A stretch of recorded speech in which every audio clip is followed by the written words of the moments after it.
اعوذ باللہ من الشیطان الرجیم بسم اللہ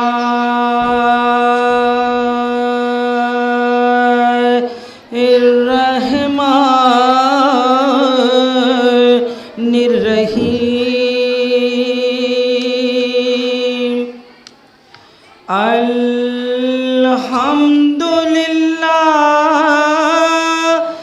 رب العالمین الصلاۃ والسلام علی سید الانبیاء والمرسلین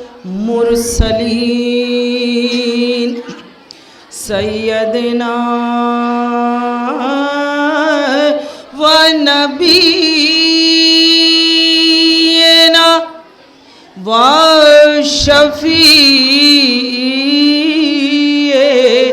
ذنوبنا و طبیب نفوسنا و حبیب قلوبنا و مولانا مولا الثقلین جد الحسن والحسین ابو القاسم محمد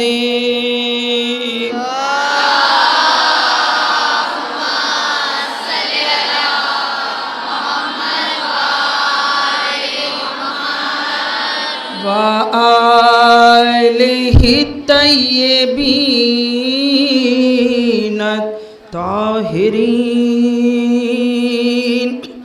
اما بعد فقد قال اللہ تعالی وتبارک فی کتابہ المبین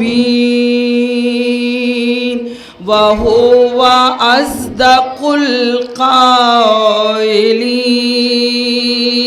ایک اور بآواز سے بلند صلوات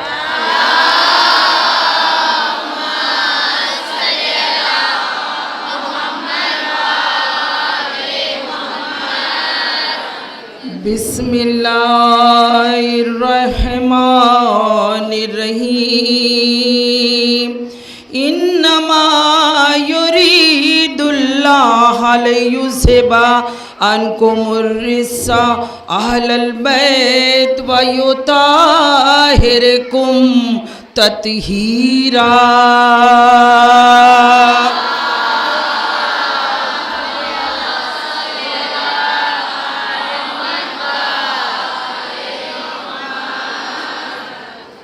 دلہائی پور کا یہ بے انتہا زہرا کا چاہنے والا مجمع اور یہ تاریخی پروگرام تقریباً 4 یا 5 سال سے میں آپ حضرات کے درمیان میں بھی آ رہی ہوں اور اس سے پہلے بھی کئی سالوں سے یہ سلسلہ آپ حضرات کے درمیان قائم ہے. بہت خوش نصیب ہیں آپ لوگ کہ جو اس طریقے کی نورانی محفلوں میں آپ شامل بھی ہوتے ہیں، پرسہ بھی دیتے ہیں اور ثواب بھی حاصل کرتے ہیں.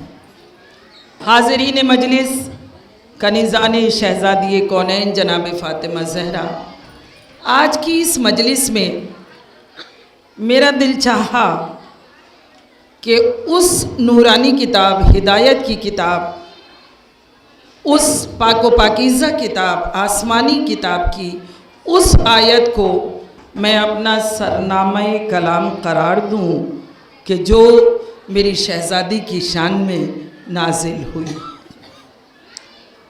یوں تو بہت سی آیات ہیں، میں آپ حضرات کو بتا دوں قرآن جس میں اگر سوروں کو گنا جائے تو کتنے سورے ہیں؟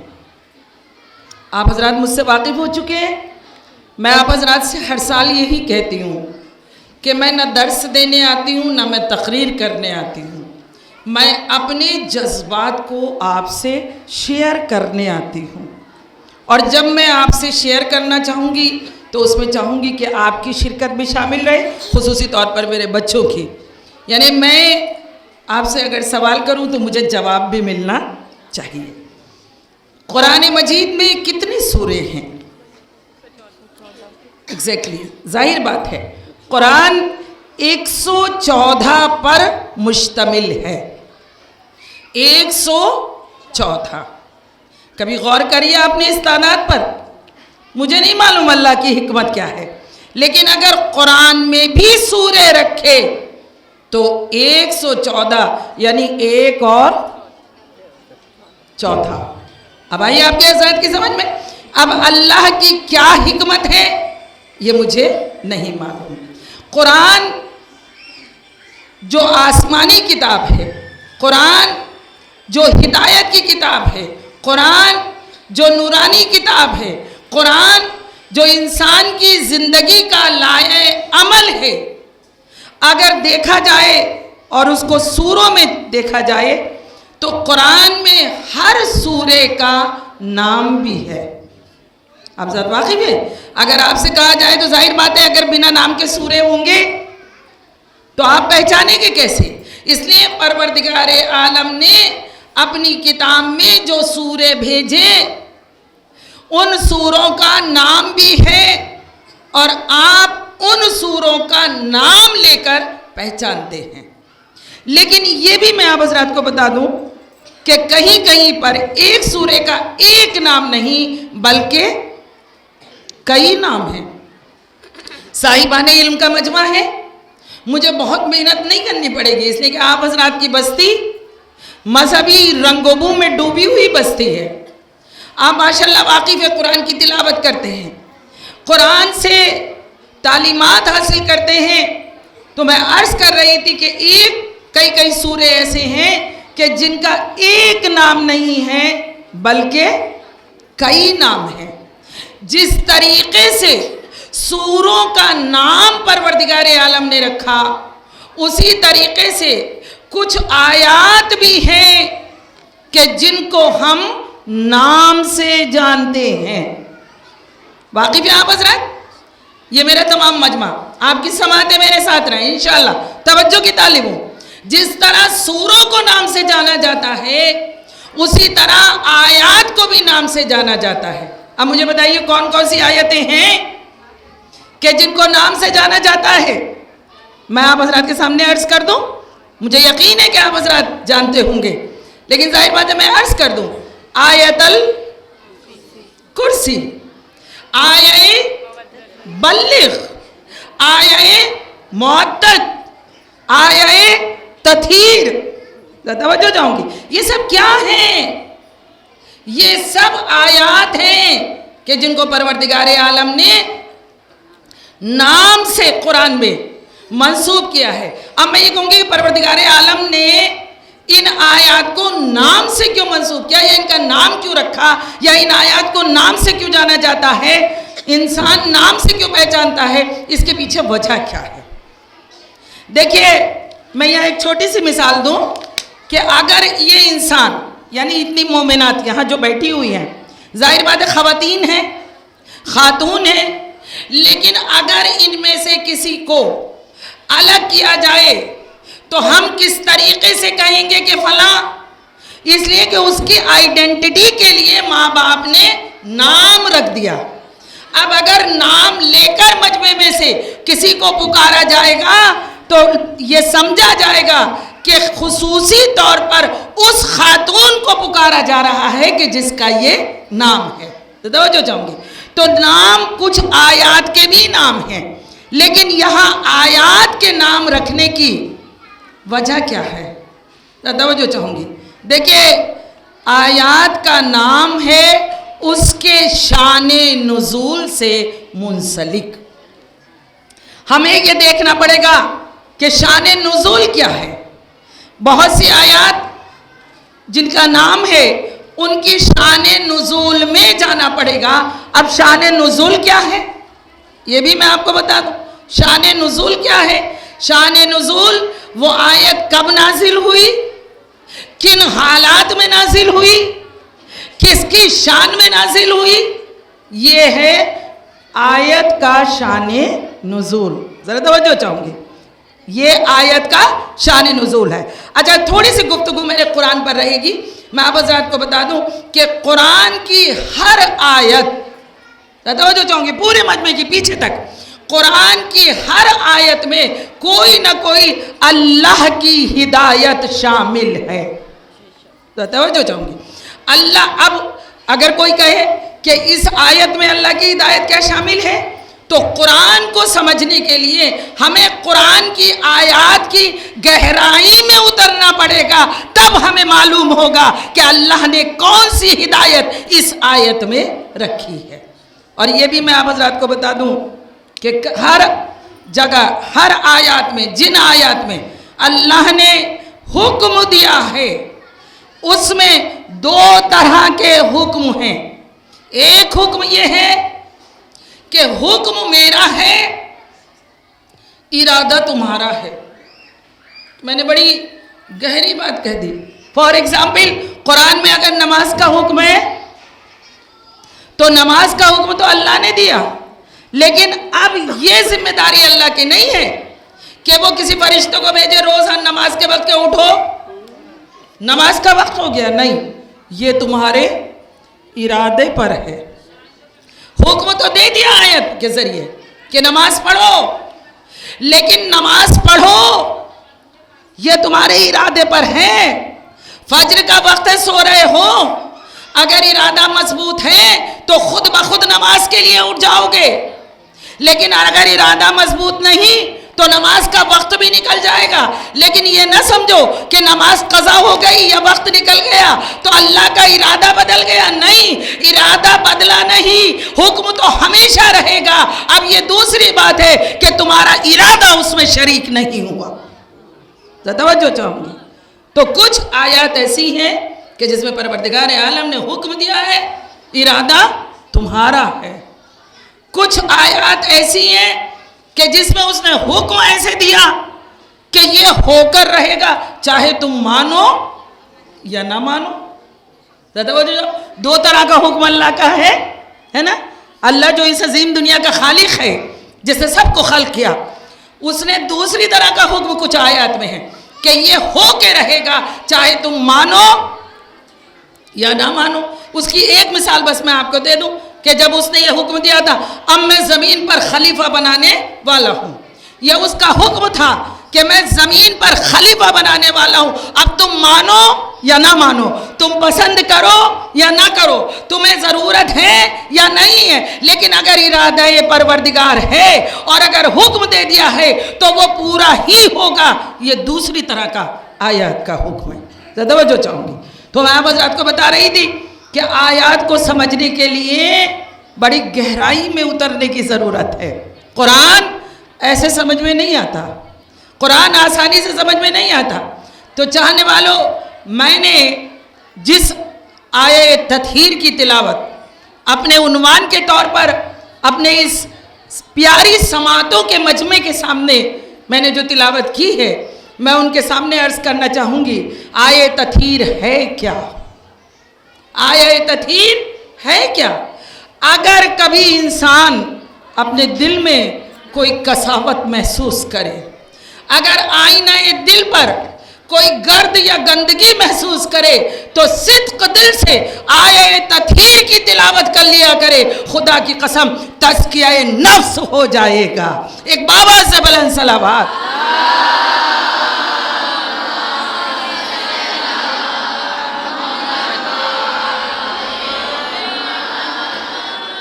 وہ آیہ تطہیر ہے. ذرا توجہ چاہوں گی, آیہ تطہیر. اب میں یہ بھی آپ حضرات کے سامنے عرض کر دوں, کیا کسی بھی آیت کو, یعنی آج میں نے آیہ تطہیر کے سلسلے میں مجھے اپنے مجلس کو خطاب کرنا ہے, تو سب سے پہلے ہمیں اس آیت کے بارے میں دیکھنا ہوگا کہ اس کا شان نزول کیا ہے. اس کا شان نزول کیا ہے. یہاں اچھا میں رک کے ایک بات آپ سے کہنا چاہوں گی کہ وفات حضور صلی اللہ علیہ وسلم کے بعد جب مولا علی نے قرآن کو جمع کیا تو جمع کرنے کے بعد میرا مولا قرآن کو جمع کیا اور جمع کرنے کے ساتھ ساتھ ہر آیت کی شان نزول بھی لکھی. جب آیہ بلغ کی شان نزول لکھ رہے تھے، آیہ بلغ کی شان نزول کیا ہے؟ میں اتنے بڑے مجمع سے بس ایک سوال کرنا چاہوں گی، میرے بچے یقیناً میرے سوال کا جواب دیں گے. آیہ بلغ کہاں نازل ہوئی اور اس کی شان نزول کیا تھے؟ مجھے معلوم ہے، میرے بچوں کو معلوم ہے، لیکن یہ جواب نہیں دے پا رہے. آیہ بلغ غدیر خم کے میدان میں نازل ہوئی اور اس وقت نازل ہوئی کہ جب رسول حج سے واپس آ رہے تھے. جبریل آیت لے کر آئے، ادھر جبریل آیت لے کر آئے، ادھر رسول نے پالان شتر کا منبر بنایا، علی کو ہاتھوں پر بلند کیا اور بلند کر کے کہا من کنتو مولا فہذا علی مولا. ایک بابا سے بلند صلوات.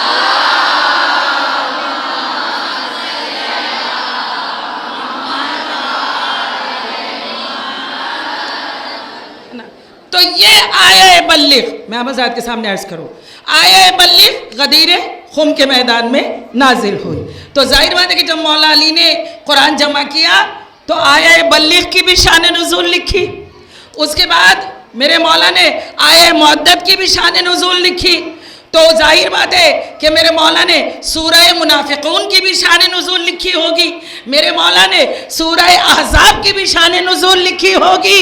زیادہ ہو جائے، میرے مجمع کی سماعتیں میرے ساتھ رہیں، انشاءاللہ میری بات آپ تک پہنچے گی. اور جب یہ قرآن جو تفسیر اور شان نزول کے ساتھ میرے مولا علی نے لکھ لیا تو میرا مولا علی لے کر گیا، کہا مسلمانوں یہ قرآن لے لو، اور ایک جملہ کہا کہ اس کے ساتھ میں نے شان نزول بھی لکھ دی ہے. زیادہ توجہ جاؤں گی. بس جیسے ہی یہ سننا تھا کہ ایک مرتبہ کہا کہ علی ہمیں قرآن نہیں چاہیے. مجمع کی خصوصی توجہ، کہا کہ علی ہمیں قرآن نہیں چاہیے. کیا تاریخ بدل گئی؟ ابھی تو مسلمان کہہ رہے تھے رسول صلی اللہ علیہ وسلم سے کہ جب رسول صلی اللہ علیہ وسلم نے کہا تھا کہ مسلمانوں تمہارے درمیان دو گراں قدر چیزیں چھوڑ کر جا رہا ہوں، ایک اللہ کی کتاب اور ایک عطرت اہل بیت. تو مسلمانوں نے کہا تھا کہ ہمیں صرف کتاب کافی ہے، ہمیں صرف قرآن کافی ہے. اب کہ مسلمان کہہ رہے ہیں مولا علی سے ہمیں کتاب نہیں چاہیے. اب میں کیا جملہ ادا کروں کہ ادھر رسول سے کہا ہمیں کتاب کافی ہے، آل نہیں، ادھر علی سے کہا ہمیں کتاب نہیں چاہیے. تو اب وہ مسلمان کہاں جائیں گے کہ جنہوں نے نہ قرآن قبول کیا نہ آل قبول کی؟ ایک بابا سے بلند صلوات.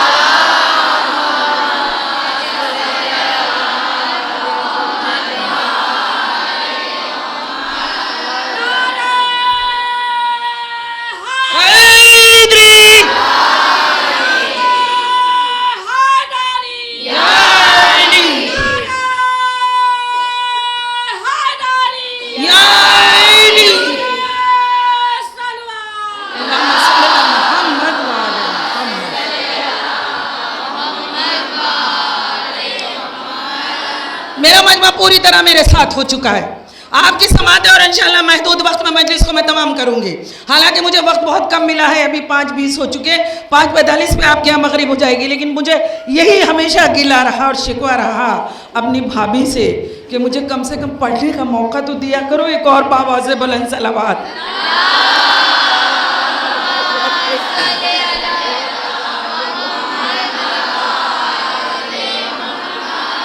تو حاضرین مجلس میں نے یہ عرض کیا کہ مولا علی نے قرآن جمع کیا، مسلمانوں کو لا کر دیا، کہا یہ کتاب کہاں ہمیں نہیں چاہیے، ہمیں نہیں چاہیے.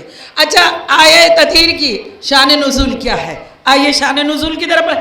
شب جمعرات حدیث قصہ کتنے لوگ پڑھتے ہیں؟ شب جمعرات یقینی طور پر ہر مومنہ شب جمعہ حدیث قصہ ضرور پڑھتی ہوگی. وہ دوسری بات ہے، آج کل لوگ دعائے کمیل بھی شب جمعہ پڑھتے ہیں. کچھ لوگ دونوں پڑھتے ہیں، دعائے کمیل بھی پڑھتے ہیں اور حدیث قصہ بھی پڑھتے ہیں، اور کچھ لوگ صرف حدیث قصہ کو ہی پڑھتے ہیں، دعائے کمیل کو نہیں۔ لیکن میں ایک بات آپ سے عرض کر دوں، نہ دعائے کمیل کے بنا کوئی چارہ ہے اور نہ حدیث قصہ کے بنا کوئی چارہ ہے۔ کیوں؟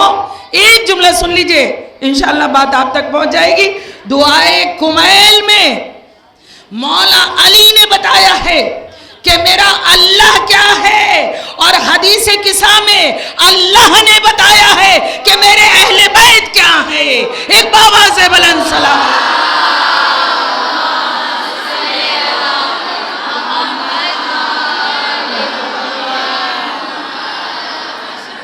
تو شب جمعہ ہر مومنہ حدیث قصہ پڑھتی ہے۔ حدیث قصہ کا شان نزول کیا ہے؟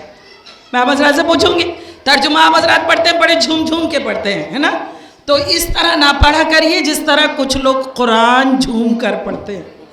کچھ لوگ قرآن بھی جھوم کر پڑھتے ہیں، جس کے لیے حدیث نبوی ہے کہ جو لوگ قرآن کو صرف قرآن کو کافی سمجھ کر جھوم کر پڑھتے ہیں، ایسے لوگوں پر قرآن لعنت بھیجتا ہے۔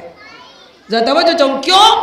کیونکہ قرآن اور اہل بیت الگ نہیں ہو سکتے۔ اگر ہم نے قرآن سے اہل بیت کو الگ کر دیا تو قرآن سمجھ میں نہیں آئے گا۔ ذرا توجہ چاہوں گی، تو جب کوئی چیز سمجھ میں نہ آئے، ہے نا، تو شان نزول حدیث قصہ کی، آئیے جب کبھی حدیث قصہ کا ترجمہ پڑھیں سمجھ لیجئے کہ یہ شان نزول ہے۔ آیے تطہیر جب نازل ہوئی ہے تو اللہ کا رسول 6 مہینے تک در سیدہ پر آ کر سلام کرتا تھا۔ دیکھیں سامنے کی چیزیں میں آپ حضرات کے سامنے بیان کر رہی ہوں۔ 6 مہینے تک اللہ کے رسول نے در سیدہ پر آ کر سلام کیا ہے۔ اب پہچانے عظمت سیدہ کہ در سیدہ کی عظمت کیا ہے، کہ جب وقت کا رسول جس در پہ آن کے سلام کرے اسے در سیدہ کہتے ہیں۔ ایک آواز سے بلند سلام۔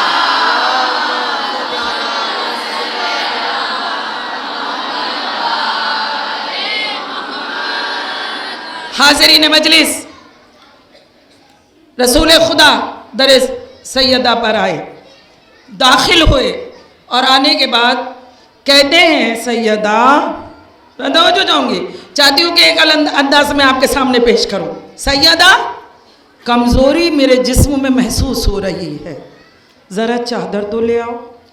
توجہ چاہوں گی، دیکھیں اب میرا مجمع بے انتہا سمجھدار ہے، میرے اشارے اور کنائے کو سمجھے گا۔ رسول کہیں سے آ رہے تھے، توجہ چاہوں گے، رسول کہیں سے آ رہے تھے، کہاں آئے؟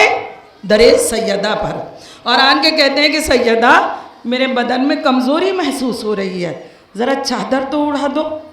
میں کہوں گی کہ یا رسول اللہ، بدن میں کمزوری محسوس ہوئی تو سیدہ کے گھر میں چادر اوڑھنے کے لیے آ گئے، بدن میں کمزوری محسوس ہو گئی، لیکن شاید کردار رسول بتا رہا ہے کہ اگر تمہیں بھی کبھی اپنے ایمان میں کمزوری لگے تو سایہ سیدہ میں آ جانا۔ ایک بابا سے بلند صلوات۔